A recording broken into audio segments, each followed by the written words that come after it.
제 11장.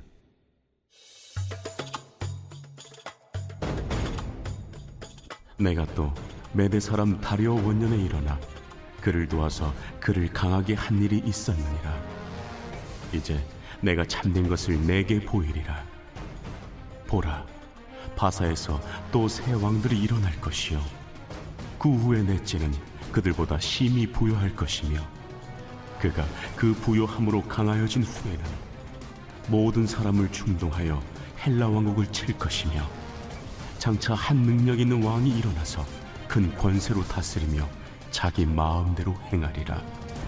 그러나 그가 강성할 때 그의 나라가 갈라져 천하 사방에 나누일 것이나 그의 자손에게로 돌아가지도 아니할 것이요 또 자기가 주장하던 권세대로도 되지 아니하리니 이는 그 나라가 뽑혀서 그 외에 다른 사람들에게로 돌아갈 것임이라. 남방의 왕은 강할 것이나 그 군주들 중 하나는 그보다 강하여 권세를 떨치리니 그의 권세가 심히 클 것이요 몇 해 후에 그들이 서로 단합하리니 곧 남방 왕의 딸이 북방 왕에게 가서 화친하리라. 그러나 그 공주의 힘이 쇠하고 그 왕은 서지도 못하며 권세가 없어질 뿐 아니라 그 공주와 그를 데리고 온 자와 그를 낳은 자와 그때 도와주던 자가 다 버림을 당하리라. 그러나 그 공주의 본 족속에게서 난 자 중에 한 사람이 왕위를 이어 권세를 받아 북방왕의 군대를 치러 와서 그의 성에 들어가서 그들을 쳐서 이기고 그 신들과 부어 만든 우상들과 은과 금의 아름다운 그릇들은 다 노략하여 애굽으로 가져갈 것이요 몇 해 동안은 그가 북방왕을 치지 아니하리라. 북방왕이 남방왕의 왕국으로 쳐들어갈 것이나 자기 본국으로 물러가리라. 그러나 그의 아들들이 전쟁을 준비하고 심히 많은 군대를 모아서 물이 넘침같이 나올 것이며 그가 또 와서 남방왕의 견고한 성까지 칠 것이요 남방왕은 크게 노하여 나와서 북방왕과 싸울 것이라. 북방왕이 큰 무리를 일으킬 것이나 그 무리는 그의 손에 넘겨준 바 되리라. 그가 큰 무리를 사로잡은 후에 그의 마음이 스스로 높아져서 수만 명을 엎드러뜨릴 것이나 그 세력은 더하지 못할 것이요 북방왕은 돌아가서 다시 군대를 전보다 더 많이 준비하였다가 몇 대 곧 몇 해 후에 대군과 많은 물건을 거느리고 오리라. 그때 여러 사람이 일어나서 남방왕을 칠 것이요 내 백성 중에서도 포악한 자가 스스로 높아져서 환상을 이루려 할 것이나 그들이 도리어 걸려 넘어지리라. 이에 북방왕은 와서 토성을 쌓고 견고한 성읍을 점령할 것이요 남방 군대는 그를 당할 수 없으며 또 그가 택한 군대라도 그를 당할 힘이 없을 것이므로 오직 와서 치는 자가 자기 마음대로 행하리니 그를 당할 사람이 없겠고 그는 영화로운 땅에 설 것이요 그의 손에는 멸망이 있으리라. 그가 결심하고 전국의 힘을 다하여 이르렀다가 그와 화친할 것이요 또 여자의 딸을 그에게 주어 그의 나라를 망하게 하려 할 것이나 이루지 못하리니 그에게 무익하리라. 그 후에 그가 그의 얼굴을 바닷가로 돌려 많이 점령할 것이나 한 장군이 나타나 그의 정복을 그치게 하고 그 수치를 그에게로 돌릴 것이므로 그가 드디어 그 얼굴을 돌려 자기 땅 산성들로 향할 것이나 거쳐 넘어지고 다시는 보이지 아니하리라.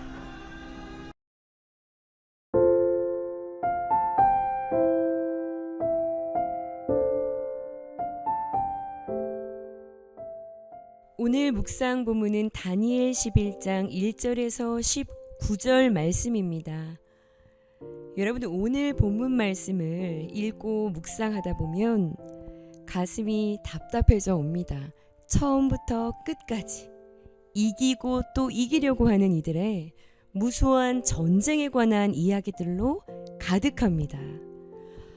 90세가 훌쩍 넘은 노인 다니엘이요, 세일일 동안 21일 동안 금식하며 기도하며 하나님께서 보여주신 큰 전쟁에 관한 환상이 무슨 뜻인지를 알기 간절히 원하는 마음으로 기도를 드리지요.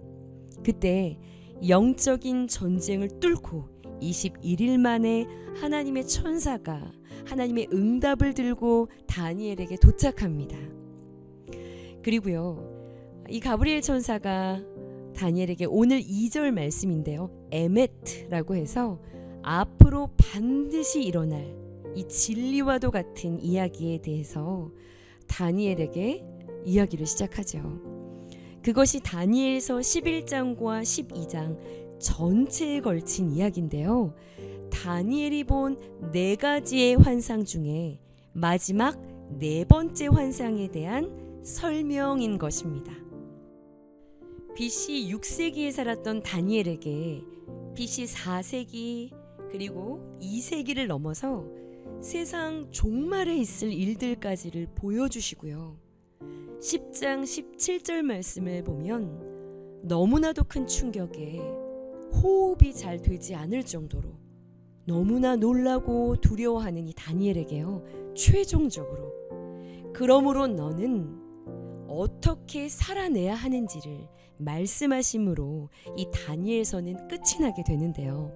오늘 본문 19절까지는 그 중에서 바벨론이라는 나라를 넘어서 메데라는 나라, 그리고 그 이후에 페르시아라는 나라, 그리고 후에 일어날 헬라 제국, 그리고 이 헬라 제국이 4개의 나라로 분열이 돼서요, 남방의 왕조와 북방의 왕조가 치열하게 싸우는 이야기까지를 예언하고 있는 내용입니다.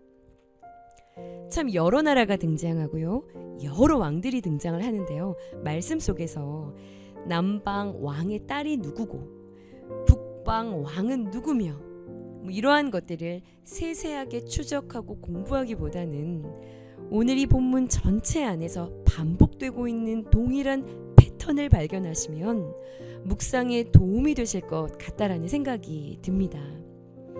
시대는 계속해서 변하고 있는데요, 동일하게 보여지고 있는 패턴을 소개하고 있어요.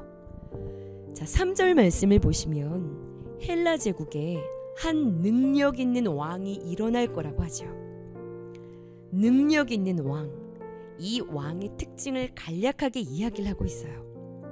그 특징을 보시면 이 왕은 너무나도 큰 권세를 가지고 있다고 해요. 그리고 다스릴 거고요, 자기 마음대로 행할 거라고 합니다. 얼마나 근사한가요? 당대 최고의 모든 권력을 가진 부족함이 없어 보이는 절대적인 존재인 것이죠. 자, 그런데 4절을 보시면 결국은 그가 그 권세를 가지고 마음대로 행하지만 결국은 그의 나라가 갈라질 것이고 그의 그 권세대로 그의 뜻대로 되지 않을 뿐만 아니라 그 나라는 뽑히게 될 거라는 이야기를 하죠. 일생을 전쟁을 했어요. 싸웠어요. 이기고 이기려고 해보았어요. 그런데 자기 뜻대로 되지 않을 거라는 거예요.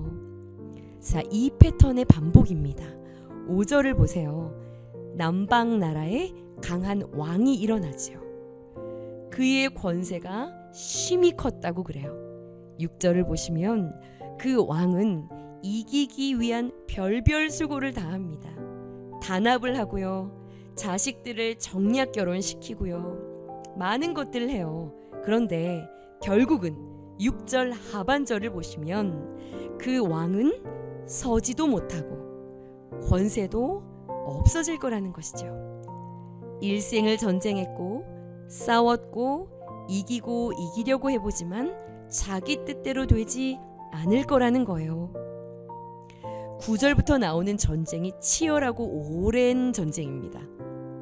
북방 왕이 남방 왕을 이기려고 애를 쓰고 있죠. 이 북방 왕은요, 10절을 보시면 자원이 풍성합니다. 훌륭한 아들들이 있고요, 또 이 훌륭한 아들들이 많은 군대를 끌고 와서 이 북방 왕을 도와요. 그런데 밀려요. 그러니 13절을 보시면 다시 돌아가서 군대를 더 많이 준비해요. 몇 해의 시간들이 흘러가요. 많은 것을 투자해요. 많은 수고와 땀을 흘려요. 인생을 올인합니다. 더 많이 훈련하고 또 훈련해서 대군을 끌고 다시 총공격을 시작해요. 16절을 보시면 자기 마음대로 권세를 휘둘러요. 자, 그런데 17절 끝을 보시면 너무나 허무합니다. 이루지 못하리니. 이루지 못한다는 거예요. 일생을 전쟁했고 싸웠고 이기고 이기려 해보지만 자기 뜻대로 되지 않을 거라는 거예요. 여러분, 요즘 무엇을 이루기 위한 어떤 전쟁을 치르고 계신가요? 나의 뜻대로 되어지기를 구하며 이기고 이기려는 싸움을 하고 계시지는 않으신지요? 오늘 묵상 두 번째 질문이에요.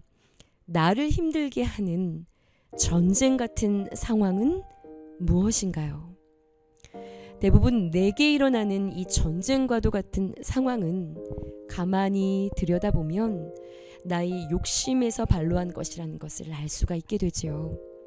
여러분, 세상의 모든 역사가 하나님의 계획과 섭리 안에 진행되어져 가고 있다는 것 여러분 믿으시지요?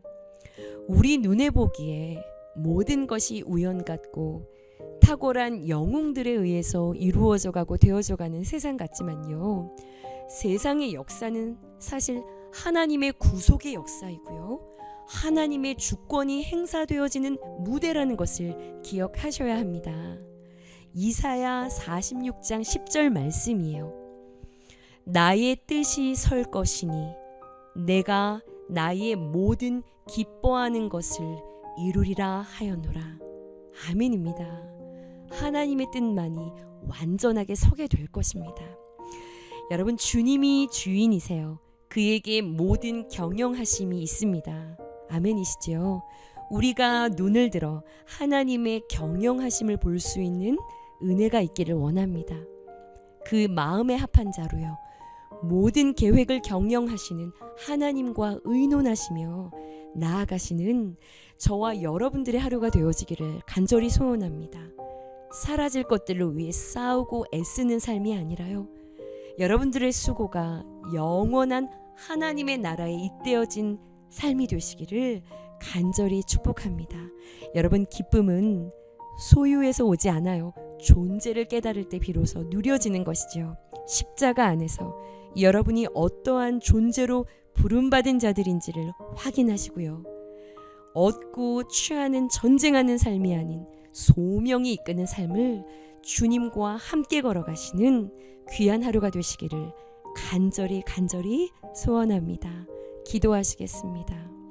모든 인생과 모든 만물의 주인 되시는 하나님을 찬양합니다.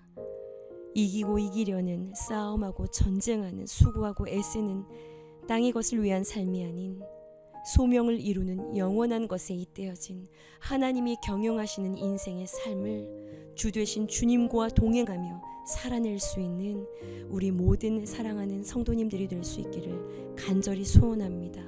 오늘도 말씀으로 다스려 주시고 당신의 말씀에 순복함으로 당신께서 이끄시고 이루어 가시는 복된 삶의 걸음을 걸어낼 수 있는 귀한 하루가 될 수 있도록 축복하여 주시옵소서. 8월의 마지막 주를 시작합니다. 주님, 주 안에 아름다운 열매로 풍성한 8월의 마무리가 되어질 수 있도록 주님 일하여 주옵소서. 감사드리며 예수님의 이름으로 믿고 기도드렸사옵나이다. 아멘.